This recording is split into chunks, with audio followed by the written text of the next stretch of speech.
Me nome Camila Reis, e durante muito tempo acreditei que meu lugar no mundo era servir cafés e limpar mesas num restaurante da periferia de São Paulo. Nunca imaginei que um simples anúncio de emprego me levaria a cruzar o portão de ferro de uma mansão onde a tristeza tinha endereço fixo e onde duas meninas haviam transformado o medo em armadura. Mas antes de contar como tudo mudou, preciso que vocês entendam uma coisa.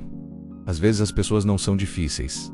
Apenas estão com tanto medo de perder que preferem afastar antes de serem abandonadas. Eu estava no ponto de ônibus. O sol já se punha tingindo o céu de laranja, quando minha amiga Isabela me ligou gritando pelo telefone. Camila, achei o emprego perfeito para você. Ela sempre foi assim, entusiasmada demais, acreditando em milagres mesmo quando a vida insistia em provar o contrário. Peguei o papel que ela tinha anotado com letra tremida. Babá para gêmeas de 6 anos. Residência Leonardo Vargas. Salário 5 vezes o que você ganha no restaurante. Meu coração disparou. Aquele dinheiro poderia finalmente pagar as últimas contas do hospital da minha mãe, que falecera 6 meses antes, deixando não apenas saudade, mas dívidas que me perseguiam como sombras. No dia seguinte, vesti minha melhor roupa, que na verdade era apenas a menos gasta, e peguei 3 ônibus até chegar ao bairro nobre onde ficava a mansão Vargas. O portão se abriu devagar, como se a própria casa hesitasse em me receber. Carlos, o mordomo, me esperava na entrada. Seus olhos cansados me examinaram de cima a baixo, antes de suspirar pesadamente. Você é a número 23, disse ele com uma voz que carregava mais resignação do que esperança. 22 especialistas já passaram por aqui. Psicólogas, pedagogas, enfermeiras com anos de experiência. Nenhuma durou mais de 3 dias. As meninas, ele fez uma pausa longa, as meninas têm seus métodos. Enquanto atravessávamos o corredor de mármore, senti o peso daquela casa. Não era apenas grande, era vazia. Um tipo de vazio que nenhum móvel caro consegue preencher. Carlos parou diante de um retrato enorme pendurado na parede. Era uma mulher jovem, cabelos castanhos ondulados, sorriso suave e olhos profundos que pareciam guardar segredos. Clara Vargas, murmurou Carlos, a esposa do patrão. Faleceu há 1 ano de complicações inesperadas durante uma cirurgia simples. Desde então, Luna e Sofia não voltaram a ser as mesmas. Olhei fixamente para aqueles olhos pintados e percebi algo perturbador. Luna, a filha mais velha, tinha exatamente o mesmo olhar. Carlos me levou até o escritório de Leonardo Vargas. A porta se abriu revelando um homem alto, ombros largos, terno impecável, mas com uma aura de cansaço tão densa que quase podia tocá-la. Ele não me cumprimentou, apenas apontou para a cadeira diante da mesa. Sente-se. Não foi um convite, foi uma ordem. Sentei-me mantendo a postura ereta, mesmo com o coração batendo descompassado. Ele folheou meu currículo com expressão cada vez mais cética. Você estudou pedagogia, mas não concluiu. Trabalha como garçonete. Não tem certificações, não tem experiência comprovada com crianças difíceis. Fez uma pausa, seus olhos cinzentos me atravessando como lâminas. Por que diabos você acha que pode fazer o que 22 especialistas falharam? Respirei fundo. Podia ter mentido, podia ter inventado qualificações que não tinha, mas algo dentro de mim sabia que aquele homem já estava cansado de mentiras. Por que, Sr. Vargas? Respondi com a voz firme. Às vezes as crianças não precisam de especialistas. Elas precisam de alguém que fique, mesmo quando elas tentem afastar. Precisam de alguém que não vá embora na primeira dificuldade. Silêncio. Um silêncio tão profundo que consegui ouvir o tic-tac do relógio antigo sobre a lareira. Leonardo me observou longamente e então disse com frieza: 7 dias. Se em 7 dias você conseguir que minhas filhas se acalmem, você fica. Se não, vá embora imediatamente. Quando saí do escritório, uma mulher elegante me interceptou no corredor. Vestido azul marinho, cabelos presos num coque perfeito, maquiagem impecável. Adriana Torres, assistente pessoal de Leonardo. Ela me olhou de cima a baixo com um sorriso que não chegava aos olhos. Bem-vinda, disse com doçura falsa. Espero que você aguente mais que as outras. Havia veneno naquelas palavras, mas naquele momento eu não sabia o quanto. Mais tarde, quando já estava saindo da mansão, ouvi passos rápidos atrás de mim. Era Carlos novamente. Senhorita Camila, disse ele baixinho, como quem revela um segredo perigoso. Tome cuidado com a senhorita Adriana. Ela estava noiva do patrão antes dele conhecer Dona Clara. E algumas pessoas não sabem esquecer. Voltei para casa naquela noite com um turbilhão de pensamentos. Isabela me esperava ansiosa.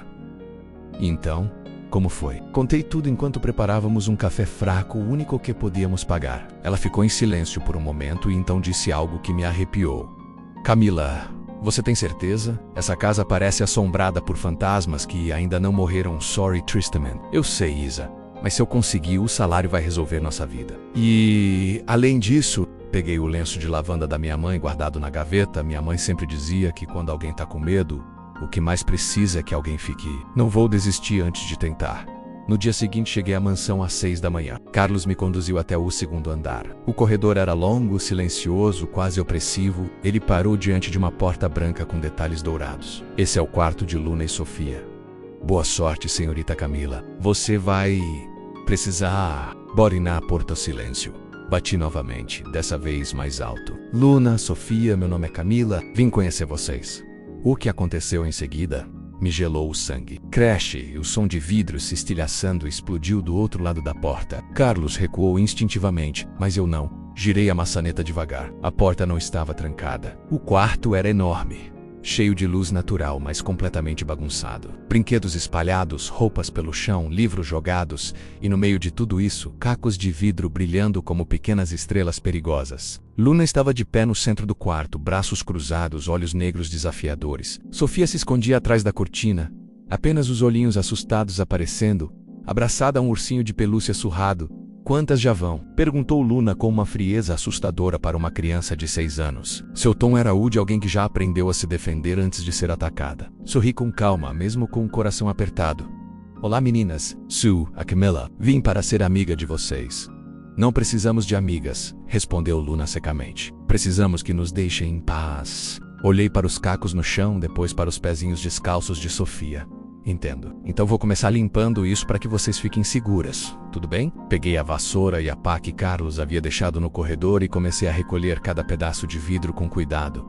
Luna me observava, confusa. Nenhum adulto antes havia reagido assim. Todos gritavam, ameaçavam ou simplesmente iam embora. Quando terminei, me levantei e disse com suavidade: quando quiserem conversar, estarei aqui fora no corredor. Não vou forçar nada, mas também não vou embora. Sentei-me no chão do corredor, encostei as costas na parede e abri um livro que trouxera comigo. Não era um livro infantil, era 100 Anos de Solidão, de Garcia Marques. Minha mãe adorava esse livro. Comecei a ler em voz baixa, não para as meninas, mas para mim mesma. Para me acalmar, para me lembrar de por que eu estava ali. Dentro do quarto, Luna caminhava de um lado para o outro, cada vez mais inquieta. Sua estratégia de afugentar adultos não estava funcionando. Aquela mulher estranha simplesmente ficou. Após quase uma hora, a porta se abriu devagar. Luna Poresso ainda com os braços cruzados. Você ainda tá aí? Sim, respondi fechando o livro. Disse que ficaria. Ela me encarou por um longo momento e então perguntou: por que você não foi embora? Por que não gritou? Por que não chamou meu pai? Levantei-me devagar, colecondomi na altura dela. Porque sei que você não é má, Luna. Você está apenas com medo. E quando estamos com medo, às vezes fazemos coisas para ver se as pessoas vão ficar mesmo quando ficamos difíceis. Os olhos dela brilharam. Pela primeira vez, alguém entendia. Mas antes que pudesse responder, ouvimos passos pesados subindo a escada. Leonardo Vargas apareceu no corredor, o rosto tenso. O que está acontecendo aqui? Perguntou com voz autoritária. Luna recuou imediatamente, os ombros tensos, os olhos arregalados. Sofia começou a chorar dentro do quarto. Leonardo olhou para a porta entreaberta, para os cacos que eu havia recolhido, e sua expressão endureceu ainda mais. Luna, Sofia, abram essa porta agora. A voz dele ecoou pelo corredor, fazendo Sofia chorar ainda mais alto. Luna correu para dentro do quarto e bateu a porta com força. Ouviu o clique da tranca. Leonardo cerrou os punhos, a frustração e o cansaço estampados no rosto. Dei um passo à frente, colecondomia entre ele e a porta. Senhor Vargas, por favor, deixe-me tentar. Ele me olhou como se eu fosse louca. Você tem 5 minutos. Ajoelhei-me diante da porta trancada e falei baixinho, mas com firmeza. Luna, Sofia, sei que estão assustadas. Eu também ficaria. Mas não vou embora. Podem trancar a porta quantas vezes quiserem, vou continuar aqui do lado de fora. Não para focá-los, mas para que saibam que alguém fica silêncio do outro lado. Longo, pesado. Leonardo observava tudo com uma expressão indecifrável. Então, depois do que pareceu uma eternidade, ouvimos o som que mudaria tudo. Clique. A tranca sendo aberta. A porta não se abriu, mas também não estava mais trancada. Era um sinal, pequeno, mas real. Leonardo desceu as escadas em silêncio. Eu permaneci no corredor. Aquela noite, enquanto as meninas dormiam do outro lado da porta, fiquei ali sentada, velando o sono delas como minha mãe fazia comigo quando eu era pequena. Não dormi, mas também não me importei. Pela primeira vez em muito tempo senti que estava fazendo algo que realmente importava. Na manhã seguinte, quando o sol começou a entrar pelas janelas, a porta se abriu devagar. Sofia apareceu primeiro, segurando seu ursinho. Seus olhos estavam vermelhos de tanto chorar, mas havia uma curiosidade tímida neles. Você ficou aqui a noite toda, sorri. Fiquei. Disse que não ia embora, lembra? Luna apareceu atrás da irmã, ainda desconfiada, mas com algo diferente no olhar. Pela primeira vez, não era apenas medo ou raiva. Era esperança. Uma esperança frágil, assustada, mas viva. Estou com fome, murmurou Sofia. Então vamos tomar café da manhã, respondi me levantando. Vocês gostam de panquecas? Os olhinhos de Sofia brilharam. Luna hesitou, mas acabou assentindo. Descemos juntas para a cozinha. Carlos quase deixou cair a bandeja de prata quando nos viu entrando. Leonardo, que estava tomando café sozinho na sala, se levantou devagar, como se estivesse vendo um milagre. Na cozinha, comecei a preparar as panquecas. Sofia se aproximou curiosa. Posso ajudar? Seu tom era tão baixinho que mal se ouvia. Claro. Você pode mexer a massa enquanto eu preparo o resto. Entreguei a colher de pau para ela e seus olhos se iluminaram. Luna permaneceu distante, observando. Quando Sofia espalhou um pouco de farinha sem querer, Luna correu até ela. Você tá fazendo errado, deixa que eu faço. Tirou a colher da mão da irmã com força. Sofia começou a chorar baixinho. Respirei fundo. Aquele era o momento crucial. Luna, disse com suavidade. Você cuida muito bem da sua irmã, não é? Ela me olhou surpresa, esperando uma bronca que não veio. Eu tenho que cuidar, respondeu Luna com a voz trêmula, porque mamãe não tá mais aqui. O coração me apertou. Ali estava a verdade nua e crua. Luna não era má nem mimada. Era uma menina de 6 anos tentando carregar o peso de ser a mãe da irmã, porque a dela havia partido. Você é uma irmã incrível, Luna. Você também pode ser só uma criança.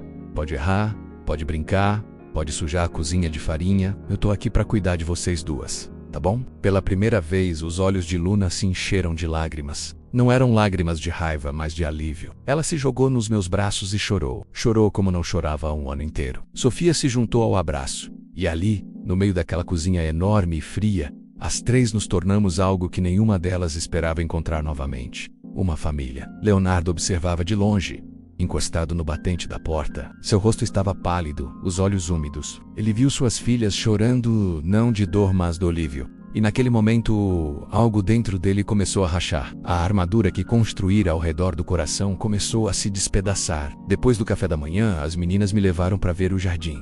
Era enorme, mas abandonado. As flores que Clara plantara estavam murchas, os canteiros cheios de mato. Mamãe amava lavanda, disse Sofia apontando para um canteiro seco. Dizia que o cheiro acalmava o coração. Luna se ajoelhou ao lado do canteiro, tocando a terra seca com tristeza. Ninguém cuida mais delas. Papai não consegue vir aqui. Fica muito triste. Olhei para aquelas plantas abandonadas e tive uma ideia. E se a gente cuidasse juntas? A gente pode fazer esse jardim florescer de novo. O que acham? Sofia pulou animada. Luna hesitou, mas acabou concordando. Passamos a manhã inteira arrancando ervas daninhas, regando, conversando. Elas me contaram histórias sobre a mãe, como Clara ria alto, como dançava na cozinha, como lia histórias antes de dormir. E eu, pela primeira vez, conheci a mulher cujo fantasma ainda habitava aquela casa. Quando o sol estava alto, Leonardo apareceu no jardim. Usava terno, gravata, claramente estava a caminho do escritório, mas parou ao nos ver. Luna e Sofia, sujas de terra, rindo enquanto plantavam mudas novas. Eu sentada na grama, os cabelos bagunçados, também suja, mas sorrindo. Papai! Gritou Sofia correndo até ele. Estamos fazendo o jardim da mamãe ficar bonito de novo. Leonardo se ajoelhou, abrindo os braços. Pela primeira vez em um ano, abraçou suas filhas sem aquela rigidez que sempre carregava. Seus olhos encontraram os meus por cima das cabecinhas delas. Não disse nada, mas a gratidão estava clara. Os dias seguintes foram transformadores. Luna e Sofia começaram a falar mais, a sorriar mais, a confiar mais. Criamos rotinas. Café da manhã juntas, depois brincadeiras no jardim, à tarde leitura e antes de dormir, histórias. Eu não tentava substituir Clara.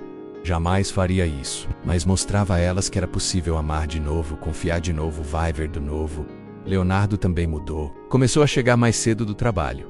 Jantava conosco. Às vezes à noite, depois que as meninas dormiam, ficávamos conversando na sala. Ele me contava sobre Clara, sobre como se conheceram, sobre o dia que ela morreu. E eu, aos poucos, contava sobre minha mãe, sobre as dívidas, sobre os sonhos que tive que abandonar. Uma noite, após 5 dias desde minha chegada, Leonardo me chamou ao escritório. Meu coração disparou. Será que ele ia me dispensar? Entrei nervosa. Ele estava de pé, olhando pela janela para o jardim iluminado pela lua. Camila começou com a voz rouca. Eu te devo um pedido de desculpas, franze a testa, confusa. Quando você chegou, eu não acreditei em você. Achei que seria mais uma que iria embora. Mas você virou-se para mim, os olhos brilhando, você devolveu minhas filhas para mim, você trouxe vida para esta casa. E por isso eu sou eternamente grato. Senti os olhos arderem. Senhor Vargas. Eu, Leonardo. Interrompeu ele. Me chame de Leonardo, engoli em seco. Leonardo, eu não fiz nada além de ficar. Às vezes é só isso que as pessoas precisam. Alguém que fique. Ele deu um passo à frente e por um momento o ar entre nós ficou denso. Mas então Carlos bateu na porta, quebrando o momento. Senhor, a senhorita Adriana está aqui. Diz que é urgente. A expressão de Leonardo endureceu. Diga a ela que estou ocupado. Mas Adriana não esperou permissão. Entrou no escritório com passos firmes. O rosto perfeitamente maquiado, escondendo algo perigoso. Seus olhos passaram por mim com um desprezo mal disfarçado antes de se fixarem em Leonardo. Leo. Precisamos conversar. A sós, ele suspirou cansado. O que você quer, Adriana? Ela colocou uma pasta sobre a mesa. Informações que você precisa saber sobre sua funcionária. Meu sangue congelou. Leonardo pegou a pasta e começou a ler. Seu rosto foi ficando cada vez mais pálido. Dentro havia fotos minhas saindo do restaurante onde trabalhava, documentos sobre minha vida financeira. E pior, um relatório falso alegando que eu havia sido demitida por comportamento inadequado com clientes. Tudo mentira. Tudo fabricado. Adriana, a voz dele saiu perigosamente baixa. O que é isso? Ela cruzou os braços, satisfeita. A verdade, Leo.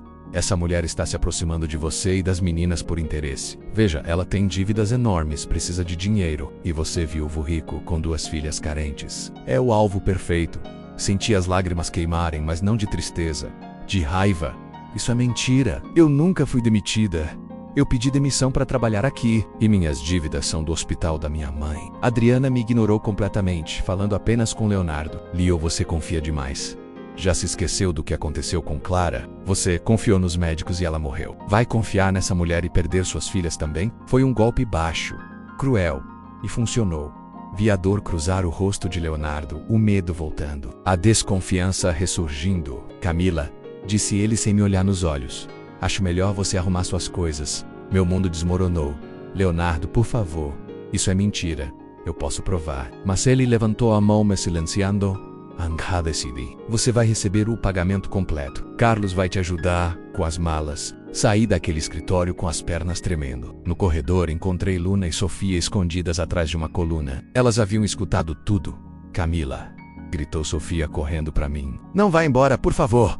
Luna segurou minha mão com força. Você prometeu que não ia embora. As lágrimas finalmente caíram. Ajoelhei-me e abracei as duas com toda a força que tinha. Meninas, escutem.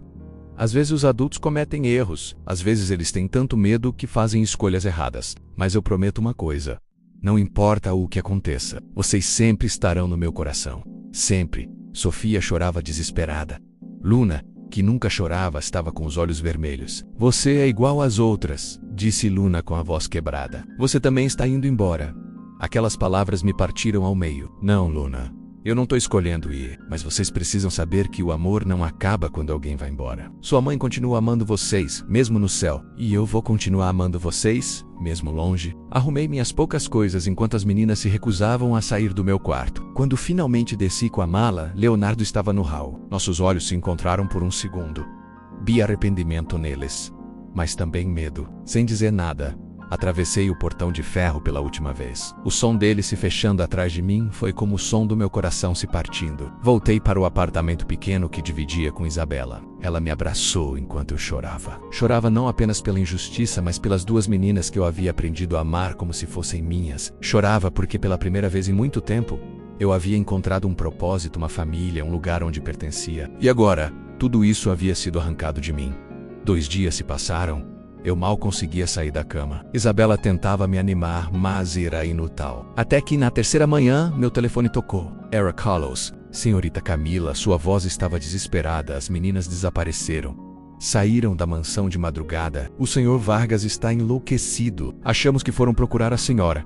Meu sangue gelou. 2 meninas de 6 anos sozinhas na cidade. Nem terminei a ligação. Peguei minha bolsa e corri. Sabia exatamente onde elas estariam. O parque onde Clara costumava levá-las. Sofia me contara sobre isso. Corri pelas ruas, o coração batendo descompassado, rezando para que estivessem bem, e lá estavam elas. Debaixo de uma árvore de chorão, Luna abraçando Sofia, as duas com mochilinhas nas costas, e aos pés delas, a pequena muda de lavanda que havíamos plantado juntas, arrancada e embrulhada com cuidado. Quando me viram, Sofia gritou, "Camila!" e correu para mim. Luna a seguiu logo atrás. Caí de joelhos e as abracei com toda a força que tinha, as lágrimas escorrendo livremente. "Vocês estão bem? Vocês estão machucadas?" Sofia balançou a cabeça chorando. Luna, com a voz embargada, disse, "Nós pensamos que se viéssemos te encontrar, Voca voltaria. Pensamos que se trouxéssemos a lavanda da mamãe, você saberia que realmente queremos você." Naquele momento, um carro parou bruscamente perto do parque. Leonardo saiu correndo, o rosto devastado. Quando viu as filhas nos meus braços, parou. Ficou ali, imóvel, vendo a cena que seus próprios medos haviam quase destruído. Luna o viu e virou o rosto. Aquele gesto simples foi mais doloroso que qualquer palavra. Leonardo se aproximou devagar, como se tivesse medo de quebrá-las. Ajoelhou-se diante delas e pela primeira vez, chorou. Chorou na frente das filhas. "Eu errei", disse com a voz quebrada. "Alright, Tonto. Tive medo de confiar, medo de perder de novo e quase perdi vocês. Quase perdi tudo de novo." Luna olhou para ele com olhos magoados. "Você mandou a Camila embora. Você prometeu que ninguém mais ia embora, mas você mandou ela." Leonardo balançou a cabeça, as lágrimas escorrendo. "Eu sei. E foi o maior erro que cometi." "Camila," ele se virou para mim, os olhos vermelhos. "Eu descobri a verdade. Mandei investigar a Adriana. Ela falsificou tudo. Inventou mentiras. E eu, como um idiota, acreditei porque tenho tanto medo de perder que acabo afastando quem mais amo." Respirei fundo, processando. "Por que você não confiou em mim?" Perguntei com a voz trêmula. "Eu te dei motivos para duvidar?" "Não", respondeu ele. "Nunca... O problema nunca foi você, Camila. Foi eu. Desde que Clara morreu, eu vivo com tanto medo que deixei o medo tomar decisões por mim. E quase destruí minha família de novo. Ficamos ali os 4 no parque, com a lavanda entre nós." Depois de um longo silêncio, Luna perguntou, "Se a Camila voltar, você vai mandá-la embora de novo?" Leonardo balançou a cabeça com firmeza. "Nunca mais. Eu prometo. Nunca mais." Sofia olhou para mim com aqueles olhinhos esperançosos. "Você volta, Camila?" "Por favor." Olhei para aquelas duas meninas que haviam roubado meu coração, para aquele homem quebrado tentando se reconstruir, e soube que não havia outra resposta possível. "Eu volto, mas com uma condição." Leonardo me olhou ansioso. "Qualquer uma. Não mais segredos. Não mais medo ditando as regras. Se vamos ser uma família, vamos ser uma família de verdade. Com verdade, confiança e amor. Você consegue prometer isso?" Ele assentiu, e pela primeira vez vi algo além de dor em seus olhos. Vi esperança. "Consigo. E prometo mais uma coisa, vou fazer terapia. Vou trabalhar meus medos. Vou me tornar o pai que minhas filhas merecem. E vou me tornar o homem que merece ter você ao meu lado." Aquelas palavras me pegaram de surpresa. Não era uma declaração de amor. Era uma promessa de trabalho, de esforço, de mudança. E isso valia muito mais. Voltamos juntos para a mansão. Dessa vez, quando atravessei o portão de ferro, foi diferente. Não era apenas uma funcionária. Era parte daquela família. Leonardo cumpriu sua promessa. Demitiu Adriana, que partiu jurando vingança, mas logo desapareceu da vida deles. Ele começou terapia e lentamente começou a se abrir. A falar sobre Clara sem dor paralisante. A lembrar das coisas boas. A permitir-se viver de novo. Luna e Sofia floresceram. Luna deixou de ser a mãe e voltou a ser criança. Sofia ganhou confiança. E eu encontrei o lar que nunca soube que procurava. Meses se passaram. O jardim de lavanda floresceu completamente, enchendo o ar com aquele perfume que acalmava o coração. Uma tarde, enquanto Luna e Sofia brincavam no jardim, Leonardo me chamou até a varanda. "Quero te mostrar algo." Entregou-me uma pasta. Dentro, documentos legais. Ele havia criado um fundo em nome de Clara para ajudar crianças que perderam os pais a receber apoio psicológico e educacional. "E quero que você dirija esse projeto", disse ele. "Você tem um dom, Camila. Um dom para curar corações quebrados. E quero que mais crianças tenham a chance que minhas filhas tiveram." Lágrimas escorreram pelo meu rosto. "Leonardo, isso é incrível!" Ele sorriu. Um sorriso genuíno que iluminou seu rosto. "Você me ensinou que é possível reconstruir. Que é possível confiar de novo. E eu quero honrar isso. Honrar Clara e honrar você." Nós nos aproximamos e pela primeira vez nos beijamos. Não foi um beijo de paixão avassaladora. Foi um beijo suave, cheio de promessas, de começos, de esperança. Quando nos afastamos, Luna e Sofia apareceram na porta sorrindo maroto. "Finalmente!" gritou Sofia pulando. Luna revirou os olhos, mas sorria também. Os anos seguintes foram de muito trabalho, mas também de muita felicidade. O Fundo Clara cresceu, ajudando centenas de crianças. Luna e Sofia se tornaram adolescentes incríveis, cheias de vida e amor. E Leonardo e eu, nós nos casamos numa cerimônia pequena no Jardim de Lavanda com as meninas como nossas madrinhas. Não foi um conto de fadas perfeito. Tivemos discussões, momentos difíceis, dias em que o passado voltava a assombrar, mas sempre enfrentamos juntos. Com verdade, com confiança. Calma. Uma noite, anos depois, eu estava na varanda com Leonardo, observando Luna e Sofia, já adolescentes, rindo no jardim. Você salvou esta família, disse ele suavemente. Balancei a cabeça. Não, meu amor. Nós salvamos uns aos outros. Você me deu um lar quando eu não tinha nada. As meninas me ensinaram que o amor não tem limites. E juntos, aprendemos que mesmo depois da maior dor, é possível florescer de novo. Ele me puxou para um abraço. E ali, sob o céu estrelado, com o perfume de lavanda no ar e o som das risas das meninas, eu soube que estava exatamente onde deveria estar, em casa. Esta é minha história. A história de como uma garçonete sem qualificações conseguiu o que 22 especialistas não conseguiram. Não porque eu fosse melhor, mas porque eu fiz a única coisa que realmente importa. Eu fiquei quando foi difícil. Fiquei quando foi assustador. Fiquei quando todos os outros foram embora. E essa escolha fez toda a diferença.